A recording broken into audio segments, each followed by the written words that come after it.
அனைவருக்கும் வணக்கம். இன்னைக்கான வீடியோ பதிவில் நாம் இதை பற்றி பார்க்க போகிறோம் அப்படின்னு பார்த்தீங்கன்னா, ரொம்ப முக்கியமான ஒரு பயனுள்ள தகவலை பற்றி தாங்க பார்க்க போகிறோம். அதாவது 48,000 பேர் 7வது நம்பர் என்னுடைய ஜெர்சியாக அணிந்து வந்திருக்காங்க. இது இந்த தோனி ரசிகர்களால் மிரண்டு போய் பார்த்துருக்காரு ஜஸ்டின் லாங்கர். இது தொடர்பான பல்வேறு முக்கிய தகவல்கள் தற்போது வெளியாகியிருக்கு. அதை பற்றின முழுமையான விளக்கத்தையும் பல்வேறு கிரிக்கெட்டின் சுவாரஸ்யமான தகவலையும் இன்னைக்கு வீடியோவில் தெரிஞ்சுக்க போகிறோம். இந்த பதிவு உங்களுக்கு மிக பயனுள்ள விகிதத்தில் இருக்கும். வீடியோக்குள்ளே போகிறதுக்கு முன்னாடி இது வரைக்கும் நீங்கள் நம்ம சேனலை சப்ஸ்கிரைப் பண்ணலைன்னா உடனே சப்ஸ்கிரைப் பண்ணிக்கோங்க. அப்படியே பக்கத்தில் இருக்கக்கூடிய நோட்டிஃபிகேஷனுக்கான பெல் பட்டனையும் ப்ரெஸ் பண்ணிக்கோங்க. சரி நேயர்களே, வாங்க வீடியோக்குள்ளே போகலாம். ஐபிஎல் போட்டிகளின் போது 48,000 தோனி ரசிகர்களை லக்னோ மைதானத்தில் நேரில் பார்த்து மிரண்டு போன லக்னோ சூப்பர் ஜெயிண்டர்ஸ் அணியின் பயிற்சியாளர் ஜஸ்டின் லாங்கர் அது குறித்து ஒரு பேட்டியில் விவரித்து இருக்காரு. இந்திய கிரிக்கெட் வீரர்களையே அதிக அளவில் தீவிரமான ரசிகர்களை கொண்டவர் அப்படின்னு சொன்னால் அது தோனி தான் அப்படின்னு கூட சொல்லலாம். 2023 ஐபிஎல் தொடரில் தோனி ரசிகர்களின் ஆதிக்கமே அதிகமாக இருந்திருக்கு. தோனியிடம் பெற்றிருக்கக்கூடிய சென்னை சூப்பர் கிங்ஸ் அணி ஆடும் போட்டிகளில் எல்லாமே அந்த அணியின் மஞ்சள் நிற உடை அணிந்து அதிலையும் தோனியின் 7ஆம் எண் கொண்ட உடை அணிந்த ரசிகர்கள் மைதானம் முழுவதும் நிறைந்திருந்திருக்காங்க. சிஎஸ்கே அணி விளையாடிய 14வது போட்டிகளின் போதும் மைதானங்களில் தோனி ரசிகர்களே அதிக அளவில் நிறைந்திருக்காங்க. அதிலையும் ரசிகர் கூட்டம் அதிகம் இல்லாத ஐபிஎல் அணிகளான Punjab Kings, Lucknow Super Giants போன்ற அணிகள் ஆடிய போட்டிகளின் போதும் அரங்கம் முழுவதும் தோனி ரசிகர்கள் மட்டுமே மஞ்சள் நிற உடை அணிந்து காணப்பட்டிருக்காங்க. அது குறித்து லக்னோ சூப்பர் ஜெயிண்டர்ஸ் அணியின் பயிற்சியாளர் ஜஸ்டின் லாங்கர் தனது வியப்பை வெளிப்படுத்தியிருக்காரு. இது பற்றி அவர் பேசும் பொழுது என்ன பேசியிருக்காரு அப்படின்னா, இது மிகவும் அற்புதமாக இருந்திருக்கு. நான் முதல்ல இது பற்றி கேள்விப்பட்டிருக்கேன். பின்னர் நாங்கள் சென்னை சூப்பர் கிங்ஸ் அணிக்கு எதிராக 2 முறை ஆடியிருந்தோம். முதல்ல சிஎஸ்கே அணி லக்னோவுக்கு வந்திருந்தாங்க. எங்களுடைய மைதானத்தின் இருக்கைகள் எண்ணிக்கை 50,000 இருக்கும். உண்மையில் அப்போது 48,000 ரசிகர்கள் தோனியின் 7ஆம் எண் சட்டையை அணிந்து மைதானத்தில் இருந்திருக்காங்க. அதை என்னால் நம்பவே முடியல அப்படின்னு சொல்லியிருந்தார். மேலும் அதன் பின் நாங்கள் சென்னை சூப்பர் கிங்ஸ் அணியுடன் ஆட சென்னைக்கு சென்றிருந்தோம். அங்கே 98% அல்ல 100% தோனி ரசிகர்கள் மட்டுமே இருந்திருக்காங்க.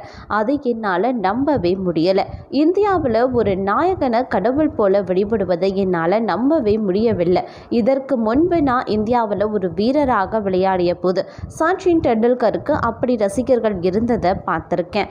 அதன் பின் ஆஸ்திரேலியா அணிக்கு நான் பயிற்சியாளராக இருந்தபோது விராட் கோலி மற்றும் தோனிக்கு அதிக ரசிகர்கள் இருந்ததை பார்த்துருக்கேன்.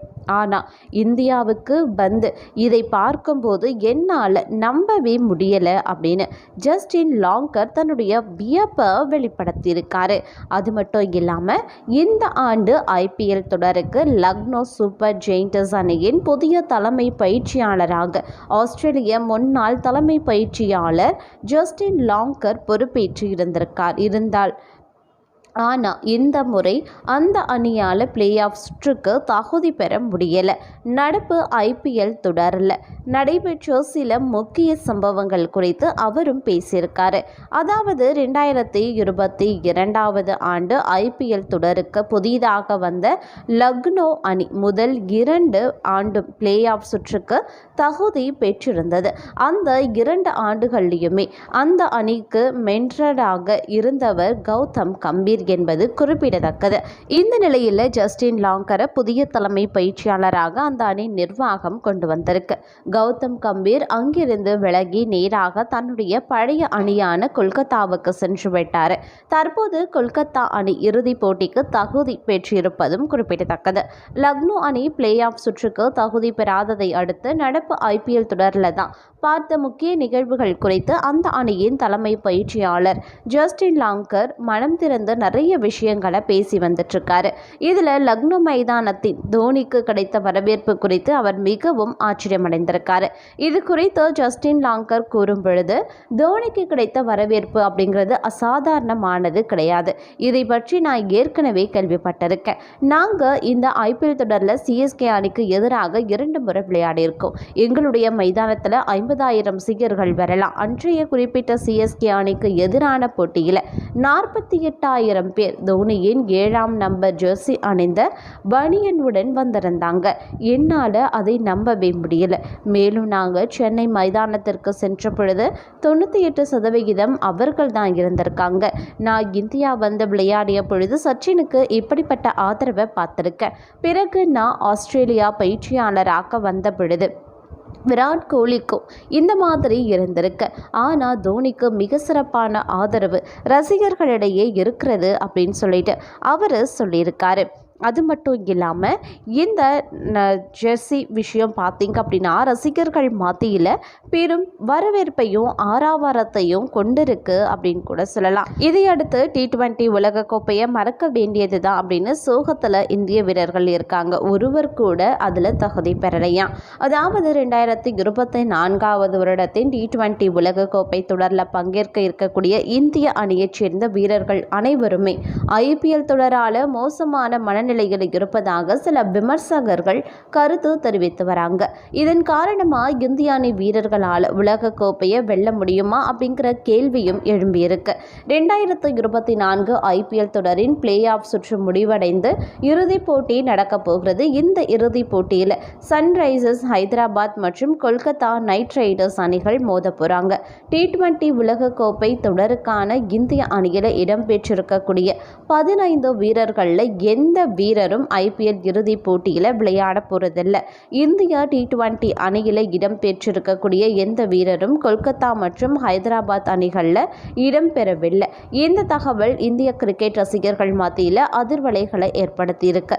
இந்தியா T20 அணியில் இடம்பெற்றிருந்த வீரர்களில் 5 பேர் மட்டுமே பிளே ஆஃப் சுற்றுக்கு முன்னேறியிருக்காங்க.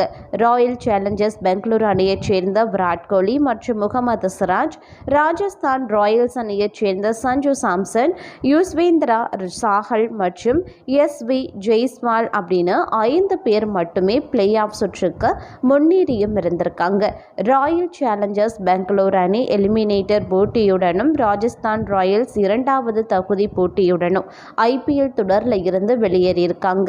இதை அடுத்து இந்திய T20 அணியில் இடம்பெற்றிருக்கக்கூடிய 15 வீரர்களில் ஒருவர் கூட IPL இறுதிப் போட்டியில் விளையாட போவதில்லை அப்படிங்கிற நிலை ஏற்பட்டிருக்கு. மும்பை இந்தியன்ஸ் அணியில் ரோஹித் சர்மா, ஹார்திக் பாண்டியா, பும்ரா மற்றும் சூரியகுமார் யாதவ் அப்படின்னு இந்திய அணியின் 4 முக்கிய வீரர்கள் இடம்பெற்றிருந்தாங்க. அந்த அணி IPL தொடரில் லீக் சுற்றின் புள்ளிப்பட்டியலில் கடைசி இடத்தை மட்டுமே பிடித்திருக்கு. அது அந்த அணி வீரர்களிடையே சோகத்தை ஏற்படுத்தியிருக்கு. அடுத்து CSK அணியில் இடம்பெற்றிருந்த சிவம் துபே, ரவீந்திர ஜடேஜா, டெல்லி கேபிட்டல்ஸ் அணியின் ரிஷப் பந்த், அக்சர் பட்டேல், குல்தீப் யாதவ், பஞ்சாப் கிங்ஸ் அணியின் அர்ஷதீப் சிங் அப்படின்னு அனைவருமே IPL தொடரின் பிளே ஆஃப் சுற்றுக்கு தங்கள் அணி முன்னேறவில்லை என்ற மன அழுத்தத்தில் இருக்காங்க. இன்னும் 9 நாட்களில் இந்திய அணி தனது முதல் உலக கோப்பை போட்டியில் விளையாட போகிறது. அதற்குள் இந்திய வீரர்கள் மனதளவில் தங்கள் IPL செயல்பாடுகளினால் ஏற்பட்ட அதிர்வலைகளில் இருந்து வெளிவருவார்களா அப்படிங்கிற கேள்வியும் எழுந்திருக்கு. IPL தொடரின் இறுதிப் போட்டிக்கு கூட முன்னேற முடியாத இந்திய அணி வீரர்கள் உலகக்கோப்பை வென்று தருவார்களா? உலகக்கோப்பையை இந்திய ரசிகர்கள் மறந்துவிட வேண்டியதுதான் அப்படின்னு சில ரசிகர்கள் விமர்சனமும் செய்து வராங்க. அதே சமயம் IPL வேறு, T20 உலகக்கோப்பை வேறு. இந்திய வீரர்கள் நிச்சயம் T20 உலகக்கோப்பை தொடரில் ஒரே அணியாக சேர்ந்து செயல்படும் போது சிறப்பாக ஆடுவாங்க அப்படின்னு சிலர் நம்பிக்கை அளிக்கும் வகையில் கருத்தும் தெரிவித்து வராங்க. என்ன நடக்கிறது அப்படிங்கிறத நாமளும் கொஞ்சம் பொறுத்திருந்து தான் பார்க்கணும். இந்தியாவில் சச்சினுக்கு அடுத்து இவருக்கு தான், அதாவது தோனிக்கு தான் பெரிய வரவேற்பு இருக்கு அப்படின்னு ஐஸ்டின் லாங்கர் கருத்து தெரிவித்திருக்கிறத பற்றி நீங்கள் என்ன நினைக்கிறீங்க அப்படிங்கிற உங்களுடைய தனிப்பட்ட கருத்துக்களையும் மறக்காமல் கமெண்ட் பாக்ஸில் பதிவு பண்ணுங்க. உங்களுக்கு CSKவை ரொம்ப பிடிக்கும் அப்படின்னா ஒரு லைக் போடுங்க. தோனியை ரொம்ப பிடிக்கும் அப்படின்னா மறக்காமல் நம்ம சேனலை சப்ஸ்கிரைப் பண்ணிக்கோங்க.